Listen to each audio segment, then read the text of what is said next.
ঈদের কাপড় কিনবো, বাচ্চাদের টাকা দেন। হযরত ওমর ডাক দেয় বলেন, বিবি রে, আমি খলিফা হতে পারি, কিন্তু বাইতুল মাল থেকে আমার জন্য মাসিক একটা বেতন ধার্য আছে। যেই টাকা বেতন পায় স্ত্রী রে, ওই টাকা দিয়ে আমার সংসারই চলে না। ঈদের কাপড় কেমনে কিনে দেব বলো? চিন্তা করেন তো, কত বিরাট খলিফা তিনি। বর্তমানে ইরাক, ইয়ামান, ওমান, জর্দান, সিরিয়া, ফিলিস্তিন, টিউনিশিয়া, মরক্কো, লিবিয়া, এরপরে আপনার কুয়েত, কাতার, বাহরাইন, দুবাই, সৌদি আরব, কয়েকশো বাংলাদেশের মতো একটা দেশের খলিফা তিনি। আল্লাহু আকবার। না না, আরো জোরে বলেন আল্লাহু আকবার। আমরা একটু পয়সা করি, বেশি হইলে ভাবের চলে বাসে না। দাঁতমন্ডলবাসী, এত বিরাট দেশের খলিফা হযরত ওমর ঈদের কাপড় কিনবে, টাকা নাই। স্ত্রী ডাক দেয়, বলল, স্বামী রে, টাকা যেহেতু নাই, তাহলে অর্থমন্ত্রীর কাছে আপনি আবদার করেন, আগামী 1 মাসের বেতন যেত আপনাকে আগাম দিয়ে দেয়। ওদের কাপড় না কিনে দিলে ওদের মন খারাপ হয়ে যাবে, ওরা বাচ্চা কাচ্চা, ওরা বুঝে না। হযরত ওমর স্ত্রীর কথা অনুযায়ী বাইতুল মালে টাকা জমা দিলার জন্য বাইতুল মালের যিনি অর্থমন্ত্রী আবু উবাইদা ইবনু জাররাহ, আবু উবাইদা ইবনু জাররাহকে দুনিয়ার থেকে জান্নাতের সার্টিফিকেট পাইছিলেন তিনি। একবার জোরে বলা যাবে কি আল্লাহু আকবার? ওই সাহাবী হলো অর্থমন্ত্রী। তাহলে অর্থমন্ত্রী কেমন অর্থমন্ত্রী? 1 টাকাও ডান বাম হবে না। কি কথা কান না কেন? 1 টাকাও ডান বাম হবে না। কত দামি অর্থমন্ত্রী। আবু উবাইদার কাছে চিঠি লেখছে, অর্থমন্ত্রী, আমি খলিফাতুল মুসলিমিন ওমর, আপনার কাছে দরখাস্ত, আগামী 1 মাসের বেতন আমাকে যেন অগ্রিম দিয়ে দেওয়া হয়।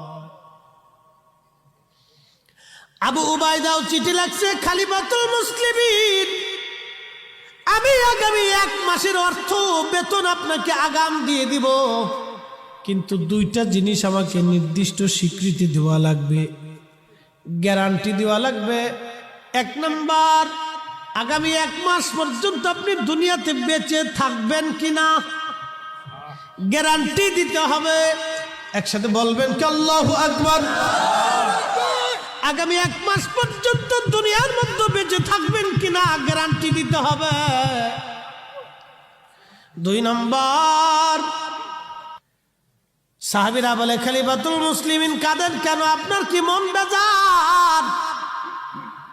হযরত ওমর ডাক দিয়ে কয়, সাহাবীরা রে, মন বেজার না, খুশির আতিশয্যে কাঁদি। এতটাই খুশি আমি, এমন একটা অর্থমন্ত্রী পাইছি, এমন অর্থমন্ত্রী মুসলিম মিল্লাতে যতদিন পর্যন্ত মুসলমানদের নেতৃত্ব দিবে, দায়িত্ব পালন করবে, ততদিন এই উম্মত মাথা নত করে থাকবে না, মাথা উঁচু করে দাঁড়ায় থাকবে। কথা বলেন ঠিক না বেঠে? আল্লাহ ডাক দিলেন, নূহ, তোমার হাতের লাঠিখানা হাতির পৃষ্ঠদেশে আঘাত করবে তুমি।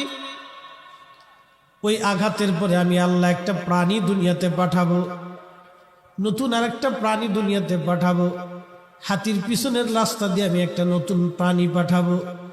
ইমাম ইবনু কাসির আল বেদায়ের মধ্যে লেখেন, ওই লাঠি দিয়ে নূহ আলাইহিস সালাম যখন আঘাত করলেন, তখন হাতির পৃষ্ঠ রাস্তা দিয়ে আল্লাহ পাক 2টা শুয়োর পাঠাই দিলেন এক জোড়ায়। একটা শুয়োর আর একটা শুয়োরই, একটা মানে একটা পুরুষ আর একটা নারী। এই শুয়োর আল্লাহ পাঠাই দেওয়ার পরে দুনিয়াতে আসার সঙ্গে সঙ্গে শুয়োর ওই পায়খানা খাওয়া শুরু করলো। এই জন্য কোন নবীর জমানায় শুয়োরের গোশত হালাল ছিল না, কারণ ওর জন্মই হয়েছে হারাম পদ্ধতিতে। যার কারণে আমার আল্লাহ মানুষদেরকে হারাম খাওয়াইতে চান না, পচা জিনিস খাওয়াইতে চান না।